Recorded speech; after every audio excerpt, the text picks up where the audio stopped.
one point had this little saying hanging on our fridge. It said, "Dad's not gonna be home. He needs to work more.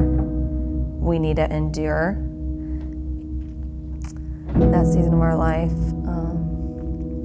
was sad. I never had a balance. I would be playing with the kids on the lawn and constantly looking at my phone. I didn't realize it, but I think I really was like a slave to the workplace.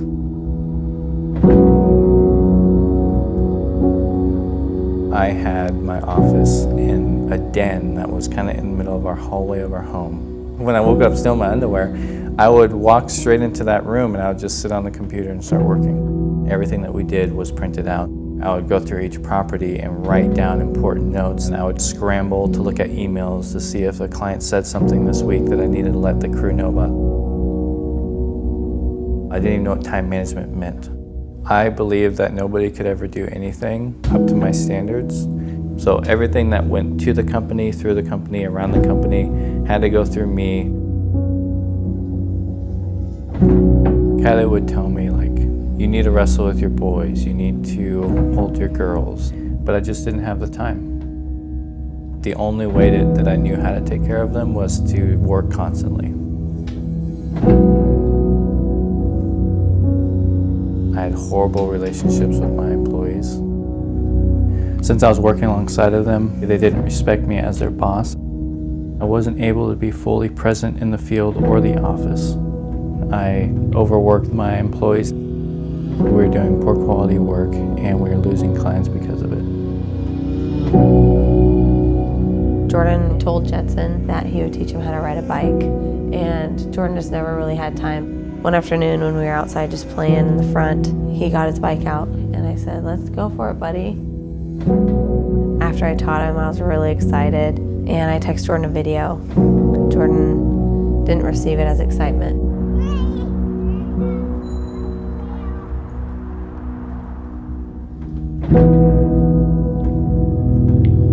I thought I was doing my family good by working hard, but I was really causing harm.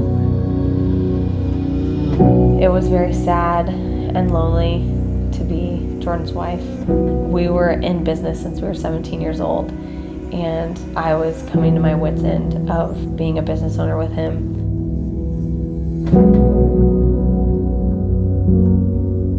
It didn't snow for the first 4 months of winter. Slowly we were going through our business savings and personal savings to just make it by. We lost all of our employees and the company wasn't making any money. I thought I would just need to work harder at growing our clientele and then everything would get better. Then I went to the academy and I met with a few other business owners, and my goals quickly switched to, I need to build a foundation for this company before we move further.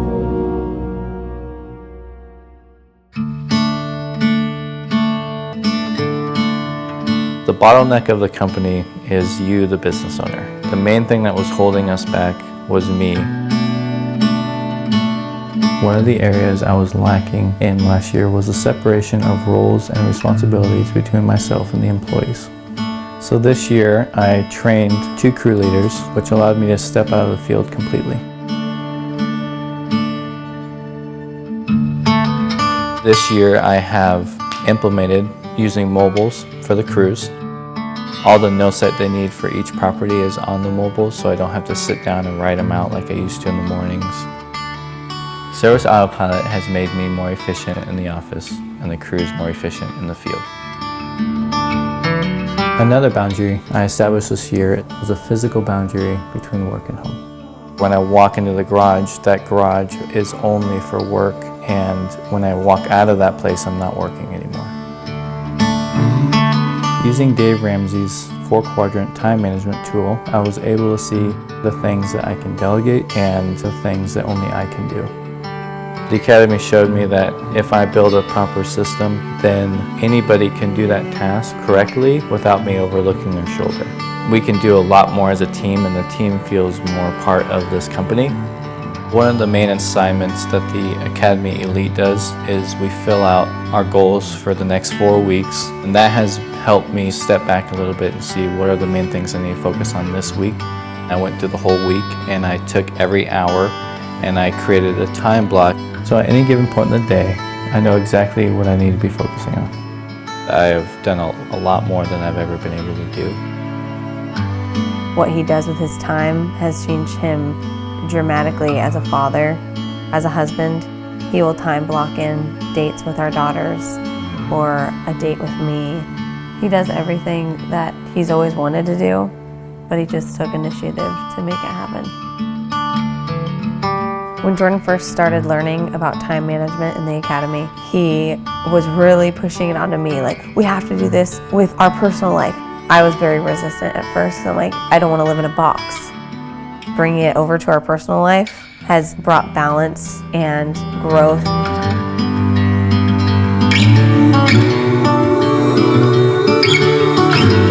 All the lessons that I've learned through the Academy, I have found to be interconnected in how to operate a healthy company and how to operate a healthy family. I love the Academy. I do. Every time I carry on a conversation with any of those entrepreneurs, I have an energy that I can't create of my own. They don't just give us the proper idea, but they give us the tools to move forward. Last year, my goal was to double my clients and double my revenue, and that did not happen. But instead what happened was we cut about 15% of our clients, and as of date today, we have produced more revenue in these 5 months than we did all year last year. Even in times like this winter, I had $60 in my business account and less in our personal account, and I still continued to move forward with the Academy because I knew that it was worth it. Last winter, I heard a pastor speak. He said, whenever a hunter comes home from a hunt, he needs to first hang up his bow and be with his family. I was a hunter that never hung up my bow, and that bow was work. My most important thing in my life is my family. It's so worth it to set my bow up at 5 p.m. at night, every night, regardless of what that opportunity might be in the business, and just be with my family.